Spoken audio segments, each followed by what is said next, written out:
Good morning అండి. నేను మీ రాధా శ్రీనివాస్. అంతకుముందు వీడియోలో ఆకుకూరల గురించి చెప్పాను కదండి, అప్పుడు చేసి ఉంచిన వీడియో అండి ఇది. దాదాపు 2 months అయిపోతుంది. నేను వాయిస్ ఓవర్ ఇవ్వడం అంత డిలే చేశాను చూడండి. ఈలోపు వేరే వీడియోస్ చాలా పెట్టాను అనుకోండి. ఈ వీడియోలో కాయగూరలకి మనం ఎలాంటి పాటింగ్ మిక్స్ మెయింటైన్ చేయాలి అండ్ ఎలాంటి ఎరువులు వాడాలి, స్ప్రేలు ఎలాంటివి కొట్టాలి, హైయెస్ట్ హీల్డ్ ఏ విధంగా వస్తుంది, ఇవన్నీ డిస్కస్ చేసుకుందాం.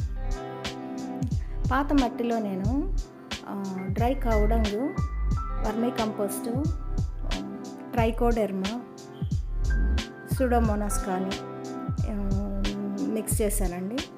అవి దానికి పెద్ద పాళ్ళు అంటూ ఏముండవు, రేషియోలు మనము అందాజుగా వేసేసుకోవచ్చు. వర్షాకాలం అయితే ట్రైకోడెర్మా, సూడోమోనాస్ లాంటివి మట్టిలోని ఆ చెమ్మ మీద అసలు చాలా బాగా పనిచేస్తాయి. అండ్ ఇంకా ఏంటంటే మనము ఈ వర్మీ కంపోస్ట్ అండ్ డ్రై కౌడంగులోంచి మనం వాడే దాంట్లోంచి చిన్న చిన్న ఎగ్స్ కనపడవు అనమాట. అవి గ్రబ్స్ లాంటివి వచ్చే అవకాశం ఉంటుంది. గ్రబ్ యొక్క పని ఏంటంటే బాగా పెరిగిన మొక్కల రూట్ సిస్టమ్ని తినేసి అది పని చేయకుండా అది సడన్గా చనిపోతుంది. చనిపోవడానికి ముందు అది ఇచ్చే సిమ్టమ్స్ ఏంటంటే అసలు పూత కాపు అనేదే పడవు, ఆ చెట్టు ఇంకా జీవం లేకుండా తయారవుతుంది. ఆ తర్వాత మనం దాన్ని ఏం చేసినా కూడా రికవర్ అవ్వదు. సో మనం ఏం చేయాలంటే మెటరైజం అనేది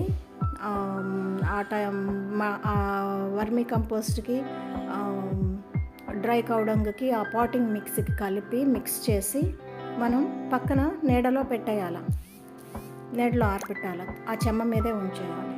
అలా 4 days ఉంచిన తర్వాత దాన్ని పాట్లో మిక్స్ చేసుకొని దాన్ని పెట్టాలన్నమాట, ఫిల్ చేసుకోవాలి. అండ్ నేను ఇంకొక ప్రయోగం ఏం చేశానంటే ప్లాస్టిక్ బాటిల్స్లో 2 sides ఓపెన్ చేసి ఆ బాటిల్స్లో సాప్లింగ్స్ పెట్టుకున్నాను. సాప్లింగ్స్ అలా పెట్టడం వలన ఏమవుతుందంటే ఆ రూట్ సిస్టమ్కి డెప్త్ ఎక్కువ దొరుకుతుంది మనం పెట్టే టబ్లో. అండ్ ఆ రూట్ సిస్టమ్ 2 మొక్కలు మనం టబ్కి సర్టెన్ ఈల్డ్ తీసుకునే విధంగా మనం అమర్చినట్లు అవుతుంది, అలా కంఫర్టబుల్గా అడ్జస్ట్ అవుతాయి. అండ్ నేను అనవసరపు కొమ్మలు, రెమ్మలు, ముదిరిపోయిన ఆకులు ఎప్పటికప్పుడు క్లీన్ చేసేసి ఎండ కానీ గాలి కానీ ఆ మట్టి మీద బాగా తగిలేట్టు పడేట్టు ఆ రూటింగ్ సిస్టమ్ దగ్గర అలా మెయింటైన్ చేస్తూ ఉంటాను. అవి అందువల్ల మొక్కలు కొమ్మలకి రెమ్మలకి వచ్చే తెగుళ్ళు చాలా వరకు నియంత్రించబడతాయి.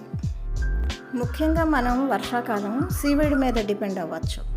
సీవీడ్ ఈ విషయంలో బాగా హెల్ప్ఫుల్గా ఉంటుంది. కిచెన్ వెట్ అవన్నీ మనము పులియబెట్టినవి ఇవన్నీ మనం తగ్గిస్తాం కాబట్టి సీవీడ్ బాగా పనిచేస్తుంది. వ్యామ్ అండ్ సీవీడ్. వ్యామ్ ఫంక్షన్ ఏమిటంటే మొక్క యొక్క మనం ఇచ్చిన బలము, ఎరువులు, అందులో ఉన్నవన్నీ కనుక వేస్ట్ అవ్వకుండా మొత్తం గ్రాస్ప్ చేసుకునే పవర్ పెంచుతుంది మొక్కలకి. అంటే మనం ఇచ్చే ఎరువులు ఏవి వేస్ట్ అవ్వవు అన్నమాట, ఆ వృధాగా. అలా వృధా అనేది తగ్గిపోవడం వలన, ఆ వేస్టేజ్ లేకపోవడం వలన మనకి మొక్కలు సఫిషియంట్గా ఈల్డ్ ఇస్తూ ఉంటాయి. చూడండి, ఒకసారి ఈల్డ్ వచ్చాక ఆ మొక్క గ్యాప్ తీసుకుంటుంది, ఆ గ్యాప్ అనేది ఉండదు ఇప్పుడు.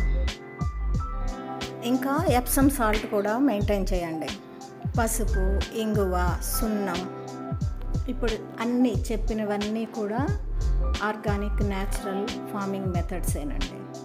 అది ఒకసారి నేను మళ్ళీ అన్నీ రిపీట్ చేస్తానండి.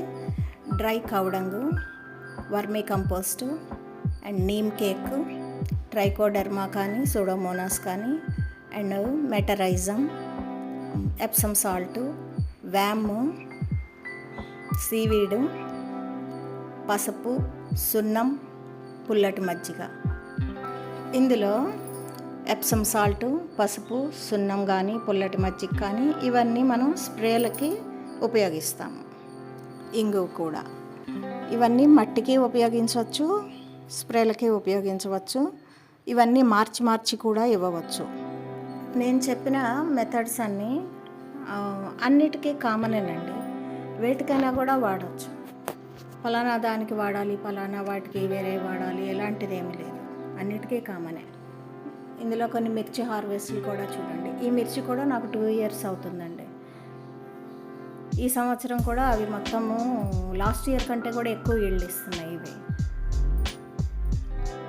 నాకు పెద్దగా స్ప్రేలు చేయాల్సిన అవసరం రాలేదు, బట్ నేనైతే కొన్ని వారికి స్ప్రేలు అవి చేశాను. అసలు ఇంకా చాలా హార్వెస్టులు తీసుకున్నానండి ఈ వీడియో పెట్టేసరికి. నాకు కరెక్ట్గా 8వ రోజుకి నాకు 15-20 కాయలు వస్తాయండి వంకాయలు. అంటే వారానికి ఒకసారి కూర రిపీట్ అవుతాయి అన్నమాట. మధ్యలో మనకి చాలా ఆకుకూరలు కూడా ఉన్నాయి కదా.